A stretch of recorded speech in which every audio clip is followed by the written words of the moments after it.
देखिए, जब संसद आवारा हो जाए तो लोगों को सड़क पे उतरना पड़ेगा। और हम लोग के लिए गर्व की बात है कि आज भारत में एक ऐसे लीडर ऑफ अपोजिशन है जो जनता के लिए सड़क पर हैं। वरना लोग तो बड़े बड़े नेता एसी रूम में बैठे रहते हैं। सवाल यह है कि क्या गृह मंत्री जी जिम्मेदारी लेंगे कि नहीं लेंगे। अभी तक भी उन्होंने इस बात को स्वीकार नहीं किया कि पैलेट गन उन्होंने चलाई, और अगर उन्होंने नहीं चलाई, उनको नहीं पता, तो वो स्वीकार करे कि उनको जानकारी नहीं है, तो फिर वो इनएफिशिएंट और इनकम्पिटेंट है। तो दो में से एक सवाल, एक तो जवाब दें, या तो वो कहें उन्होंने वो जिम्मेदारी लें कि पैलेट गन उन्होंने चलाई, छात्रों के साथ बर्बरता उन्होंने करवाई, और अगर जिम्मेदारी नहीं लेते और ये कहते कि मुझे जानकारी नहीं है, तो फिर वो ये कहें मुझे जानकारी नहीं है, तो फिर वो इनएफिशिएंट है, इनकम्पिटेंट है, सीधी सी बात है।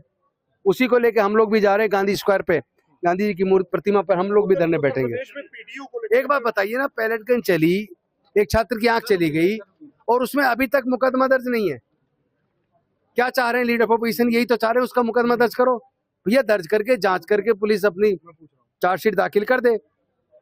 तो इतने उसमें एफआईआर तक अगर नहीं कर रहे, इसके लिए लीडर ऑफ अपोजिशन को थाने जाना पड़ रहा है, धरने पे बैठना पड़ रहा है।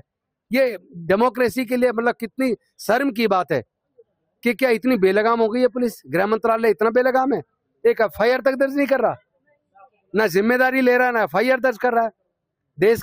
देश की अर्थव्यवस्था तबाह कर दी, देश की शिक्षा व्यवस्था तबाह कर दी, देश की कानून व्यवस्था तबाह कर दी। एक मोर्चे पे भी ये सरकार सफल नहीं है, पूरी तरह विफल है।